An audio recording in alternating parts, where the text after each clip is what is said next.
Mayong nga buntag kaninyong tanan.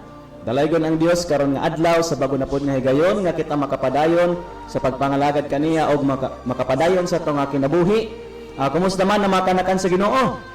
I hope nga ang Dios nagapadayon pag workout sa kinabuhi sa matag usa, no? Once again, good morning sa tanan natong mga Facebook friends, mga follower pod nato sa radio. Good morning kaninyong tanan.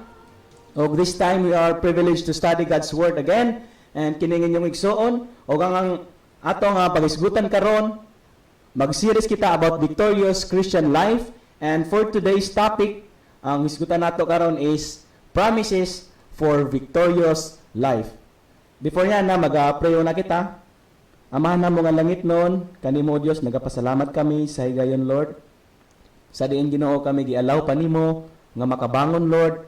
Sa diin O God hatagan mo ni maayo nga rest, bisan pa man Lord God, salamat na ni nga programa, sa din Ginoo ang imong pulong mapalapnag, nagampo ka mahan nga pasayloon mo kami sa mong mga kalapasan, o bisan pa man o Dios, acknowledge na ko Ginoo nga wala ko'y mahimo kung wala imong tabang Lord. Busa ka ni Ama na mong ginatugyan, pasalamatan sa pangalan ni Jesus. Amen. Once again, good morning sa tanan. Promises for victorious life. Sa atong kinabuhi higala, the moment nga kita naluwas, nagsugod dira ang ato ang Kristohanong kinabuhi. And sa dihang buhi pa ta, no, diri sa kalibutan is dili nato malimot ang realidad nga naa pa sa ato ang palibot, naa pa sa ato ang ato ang flesh. Og unsay pasabutan na nga naa pa sa ato ning atong flesh or kani atong vile body. Dili nato malimot ang realidad nga kita is prone pa nga makasala because we are still in the flesh. But remember, God promised that we can be a victorious Christian. Promises for victorious Christian life. Now, pwede din nato ni ma-achieve, no? Na-promise ang pulong sa Ginoo nga pwede din nato ma-achieve ang victorious Christian life. We can, pwede ta magkaroon ng victory against a certain sin. Now, unsay promise na ni? Number 1, God promised victory for every Christian. Kay ingon ng Bible sa 1 John chapter 5 verse 4, for whatsoever is born of God overcometh the world, and this is the victory that overcometh the world, even our faith. Therefore, higala, ang ingon sa pulong sa Ginoo, anyone who is saved by faith, who is born of God, is promised victory to overcome the world. Remember, higala, is natay tulo ka kalaban as of now sa atong Christian life. No? Ang kalibutan, the world, the flesh, and the devil. O kanang tulo maog yun na ang nagapangita o pamaagi, naga-coordinate na sila in order nga ikaw Kristohanon mapalayo sa Ginoo. In order nga ikaw Kristohanon is ma-destroy ang imong kinabuhi. O magapaningkamot na sila nga mag-grieve nato ang balang espiritu. Pero remember, nag-promise ang pulong sa Dios that anyone, bisan kinsa nga tao who are saved by faith, who is born of God, is promised victory to overcome the world. Therefore, we have this promise nga pwede ta magkaroon ng victorious Christian life. Kay mao nang promise sa pulong sa Dios. O dili lamang ka nahigala. Number 2, mao ni. Sin cannot conquer you. Mao nang promise sa pulong sa Ginoo, no? Kung ikaw karon nag-struggle ka sa usa ka certain nga sala, and I do not know kung unsa kana siya, nagaygon ng pulong sa Ginoo, your sin cannot conquer you. Kaya naingon man ang Bible sa Romans chapter 6, verse 14, for sin shall not have dominion over you, for ye are not under the law, but under grace. Mao ning promise sa Ginoo higala, no? Ang promise sa Ginoo nga ang matag Kristohanon is kaya niya ma-overcome ang pwede niya ma-overcome ang isa ka certain sin. Kaya nga maningon ng Bible, for sin shall not have dominion over you. Unsa pa sabot ana? We are under grace. That's why you can conquer it. No? Daghang mga Kristohanon karong panahon na nga nagpakasala sila ug nagunaon na sila nga wala na pamaagi nga ma-escape pa nila ang usa ka certain sin, certain addiction ba. Pero naingon ng Bible, we can. Dili na ang sala ang magdominar sa atoa. Remember, the moment we are saved by faith, we are saved by the grace of God, the Holy Spirit nagadwell na siya sa atoa, and we can gain victory because God's grace, ingon ng Bible, no? When sin abound, grace abound more. Unsa pasabot ana, dili diyan nato ma-overabound, no? Dili nato lapsan og tupong ang grace sa Ginoo. The moment nga mo abound ang sin, mas mo abound ang grace. Pero naingon si Apostle Paul after niya nga verse, what then? No? Nagpasabot ba kini nga magpadayon na lang ta magpakasala? Dili. So dili di ay pod kumo nga naluwas ta sa grasya is i-abuse na to ang grace sa Ginoo. Kundi ang grace sa Ginoo mao nang maging hinungdan nga pwede nimo ma-conquer nang imong dala-dala karon or kanang ato ang sala. Pwede nato na siya ma-conquer by the grace of God because we are under grace. That's why we can conquer it. O dili lamang kana, no? Ingon ng Bible that is temptation is not unbearable. No, mao ni ang promise for victorious Christian life, which is ingon ng Ginoo sa 1 Corinthians chapter 10 verse 13, ingon siya diri, there hath no temptation taken you, but such as is common to man. But God is faithful, who will not suffer you to be tempted above that ye are able, but will with the temptation also make a way to escape, that ye may be also to bear it. Amen? Mo nang ingon sa pulong sa Ginoo nga walay temptation, no? Walay temptation nga unbearable. Tanan temptation sa ato nga palibot, whether it may be the temptation of the flesh, temptation of the devil, or temptation of the world, no? Temptation nga magkinabuhi tag worldly, magkinabuhi tag carnal, magkinabuhi tag sensual, temptation nga dalunta sa sala, no? Ingon ng pulong sa Ginoo, there hath no temptation taken you but such as is common to men. Therefore, ingon ang Bible higala na all types of temptation is bearable. Why?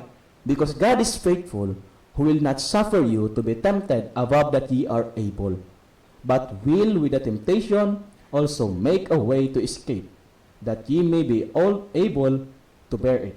No? O masugot kita sa dili na nagining temptation as long as napatanini nga flesh, sinful nga ato nga nature, no? As long as naapata nini, naadjud tay dako nga chance nga mag-grieve ang balang espiritu. Dako ang chance nga magpakasala ta sa Ginoo. Dako ang chance niya na kay daotan jud ang ato nga flesh. Pero ingon ang Bible, pwede nato na siya ma-conquer o tanang temptation nga nagakaabot sa tong kinabuhi is bearable na sila. God promised that temptations are bearable, no? Og nayo sa panultihon nga nabasahan nako, ingon siya, we can stop birds from flying, but at least we can stop them from creating a nest in our head. Unsay pasabot ana? Ang birds daw dili na magud nato na siya mapugngan, muglupad-lupad yun na kay mao nang iyang nature, mulupad yun na. Pero lain na pud nga istorya nga tugutan nato ang bird nga maghimo og pugad sa tong ulo. Lain na siya nga story, no? In other words, ang temptation, all types of temptation, na nagidaan. Di na nato na siya malimod.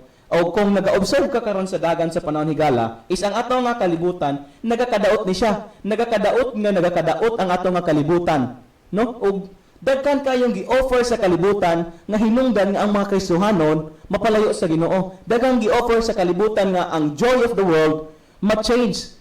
O mao nang, ingon pa sa quotation, entertainment is Satan's substitute for joy. Unsa pasabot ana nga daghang gi-offer ang kalibutan nga bisan unsa pa man nga gi-offer para lamang na ang atong attention instead of focusing in the Lord Jesus Christ is mahimutang mas mag-enjoy pa ta sa world. Pero mauna naa naman daan ang temptation. Pero to give in that temptation, no? To do sa temptation is another story. No? Again, we can stop birds from flying, but we can stop them from making nest in our head. No? Naana ang temptation, pero ang challenge sigala is naatay way to escape the temptation. Mao nang ingon sa pulong sa Ginoo, God is faithful, who will not suffer you to be tempted above that ye are able, but will with the temptation also make a way to escape, that ye may be able to bear it. Kung nag-struggle ka karon sa certain sin higala, i-claim ni nga promise sa Ginoo. I-claim nimo ni nga promise sa Ginoo na ingon ang Ginoo nga naa jud pamaagi. The moment nga moabot ang temptation, naay pamaagi makagawas kaniya na. O kung unsa man gi-offer sa Ginoo nga way para makagawas kaniya na, no? Is i-grab na siya. O first and foremost, aron nga makit-an nimo, no, nga naay panahon nga makasulot ta og temptation. The question sometimes that makakuan sa ko moabot sa kung una is why nga naman nga moadto pa ta in the first place kung pwede man ta mag-abstain, no? Pwede man di ta mag-abstain. Ingon ang pulong sa Ginoo sa Thessalonians na abstain from all appearance of evil. Therefore, usapod nga sikreto para magkaroon ta og Christian life, victorious Christian life is to abstain in the first place, no? Kabalo ka nga pag maabot ka ana nga area is naadyo mag-offer sa imoha og usa ka baso manintal sa imoha og ang pangutana nganong moadto pa man ka in the very first place, no? Kabalo ka nga pag moadto ka na nga bar is makasala jud ka sa Ginoo, pero ang pangutana nganong moadto man jud ka in the very first place, no? Mao nang abstain from all appearance of evil, and in case ang temptation na nagyod nagpromise ang Ginoo is He will not suffer you to be tempted above that you are able. He will, but with the temptation, He will make a way to escape. No? Mana pulong sa Ginoo, God promised the temptations are bearable. O dili lamang kana, number 4, God always causeth triumph. No? Ang Dios jud makakosyap always, kanang word nga always, therefore we can have always victorious Christian life. Mo nang promise sa Ginoo. Ingon ang 2 Corinthians chapter 2 verse 14, now thanks be unto God, which always causeth us to triumph in Christ, and maketh manifest the savor of His knowledge by us in every place. Mo nang promise sa Ginoo igala, no? Nagpromise jud ang Ginoo. Nagpromise siya nga ang Dios jud ang cause sa triumph. Ang all types of victory, and even victory from a certain addiction, victory from a certain sin, no? Dili ay ka-conquer niya na.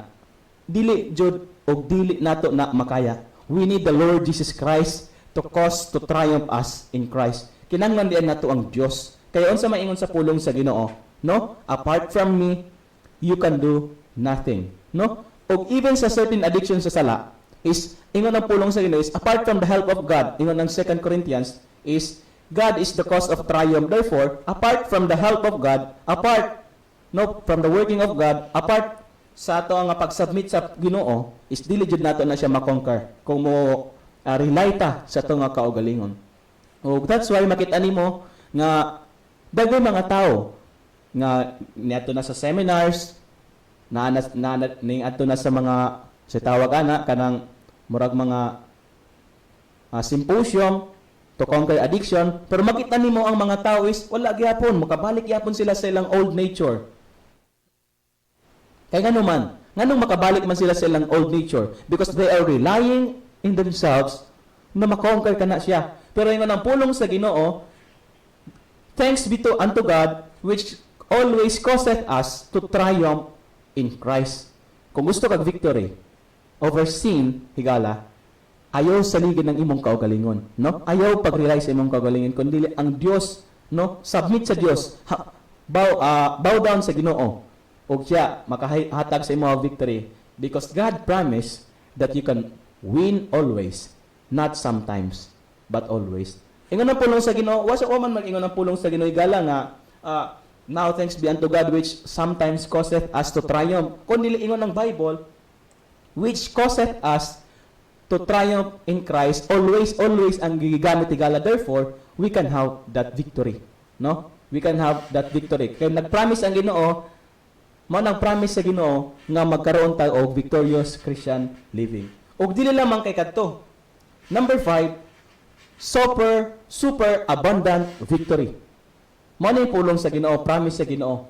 We can have super abundant victory. Unsa ingon sa pulong sa Ginoo? Romans 8:37, nay, in all these things, we are more than conquerors through Him that love us. Amen? Amen ang Bible. We are more than conquerors through Him that love us. No? O ato makitan sa book of Joshua, si Joshua is considered man gid siya nga conqueror kay nagpromise man ng Ginoo nga kung ang mga Israelites in the Old Testament is maging faithful sila sa Ginoo, kung mag-obey sila sa kabubuton sa Ginoo, magsubay sila sa kasuguan sa Dios. Nagpromise ang Ginoo nga bisan unsa nga yuta nga ilang matabakan, bisan asa is mailag yun na makonquer nila. That's why i-consider na sila as conquerors. Pero you know what higala in the New Testament? In anong Bible? Nay, in all these things we are more than conquerors through Him that love us. Unsa pasabot ana? Pasabot ana higala, God doesn't just promise an always victory, but super abundant victory. Lamang kinahanglan nga ikaw musubay sa kabubuton sa Dios. Musubay ikaw sa pamaagi sa Dios.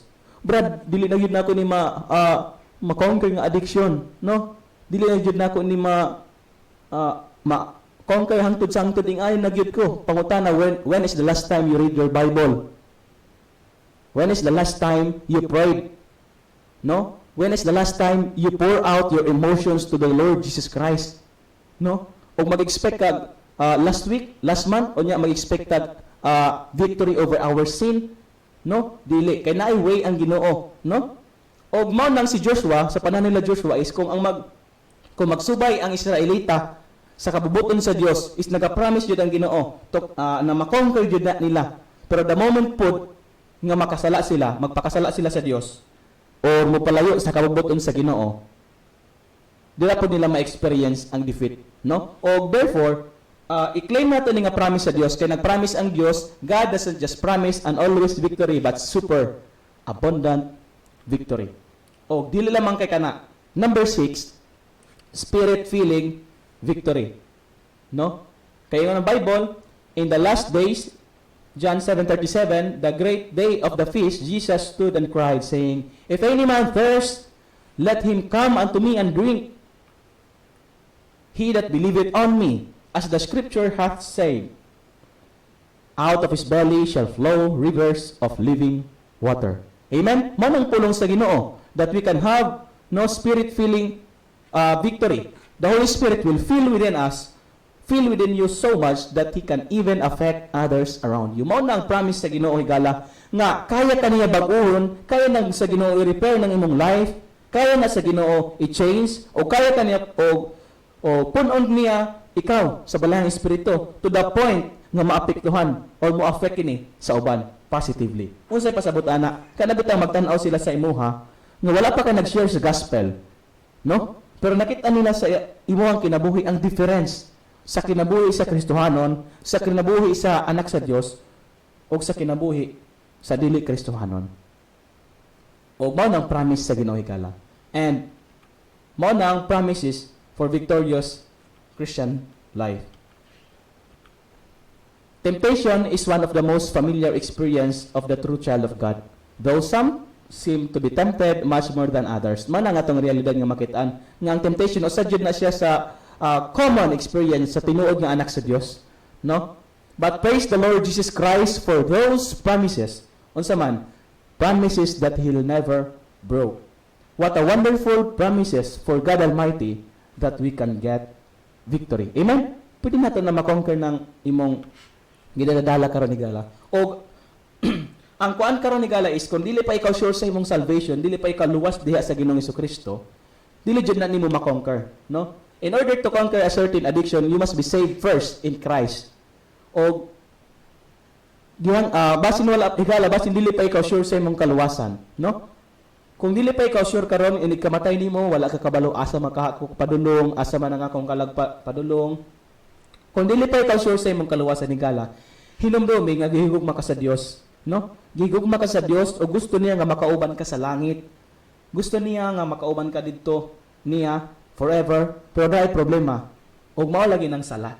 Ingon ang Bible sa Romans chapter 3, verse 23, For all have sinned and come short of the glory of God. Tungod sa sala higala, dili ta katug langit, supposedly. O asa man ta padulong. In Revelation 21:8, padulong ta dito sa impyerno. Kay ang bayad manggod sa atong sala higala is kamatayon. Pero salamat sa Dios kay gipadala niya si Ginoong si Kristo yang anak. Jesus Christ is God nga nagpuyo dito sa langit. Ning baba siya sa lupa. He lived 33 and 1/2 years. O within that years, gifulfill niya ang law nga dili nato kaya. Dayon tungod kay ang bayad sa atong sala kamatayon, no? Mao nang nagpakamatay siya. Pero wala dira nag-end ang story higala. Siya gilubong apan say katulo ka adlaw na banhaw. Og nagpromise siya nga bisan kinsa nga mosalig sa iya, mutuo kaniya, hatagan niya sa kinabuhing walay katapusan. Kanang atong sala karon nga nakapasubo sa Ginoo, no? Kana siya is pwede nato na siya makonquer, no? Pinaagi sa tabang sa Ginoo. O kung dili pa ikaw sure sa imong kaluwasan, ayaw na paglangan ni gala, no? Dili mo na makonquer unless you must be saved first. In order nga maluwas ka, angko na nga ikaw sa kamakasasala, no? Unya ikaduha sa liga nimo si Ginoong si Kristo. Og dili ang imong buhat. Og ikatulo, i-confess nimo sa Ginoo nga ikaw mosalig kaniya kaniya ng Bible, Romans 10:9. If thou shalt confess with thy mouth the Lord Jesus Christ, the Lord Jesus, and shalt believe in thine heart that God hath raised him from the dead, thou shalt be saved. Kung gusto ka maluwas, kung dili pa ikaw sure sa imong salvation karon, isulti sa Ginoo nga ikaw modawat. Aron dili ka malisdan, tabangan tigag pray. Sa imong mahimotangan karon, ingna ang Ginoo nini nga mga pag-ampo. Ginoo, naginulsol ako, isip usa ka makasasala.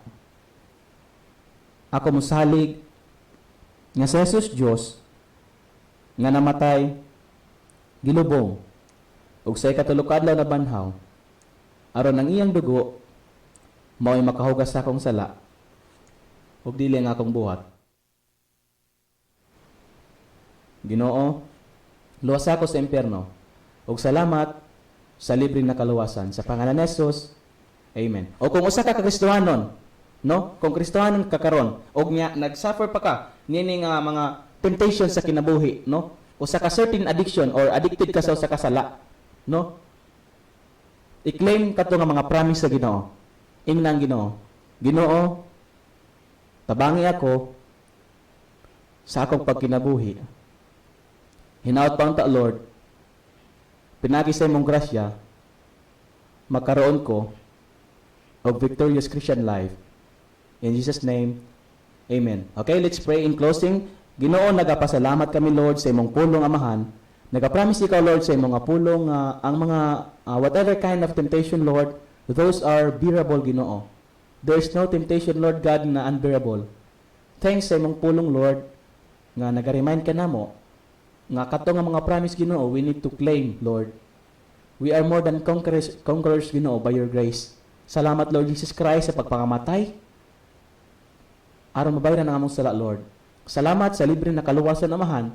Bisan pa man, Lord God, salamat sa imong promise nga after sa kamatayon, Lord God, or sa imong pagbalik is mabiyaan na namo no, Lord, ganing fleshing nga sa nga among nature, Ginoo, o wala na may desire nga magpakasala diya kanimo, Ginoo, kay dito sa imong gingharian, Lord. Mahimo naman ming perfect. Lord, while waiting for your coming, Ginoo, sa mong kinabuhi, help us, Ginoo, to be more faithful diha kanimo, Lord. O bisan pa man nga unta, Lord God, ma-experience namo ang imong gugma o gigrante mo sa amoa ang victory. This we pray in Jesus' name. Amen.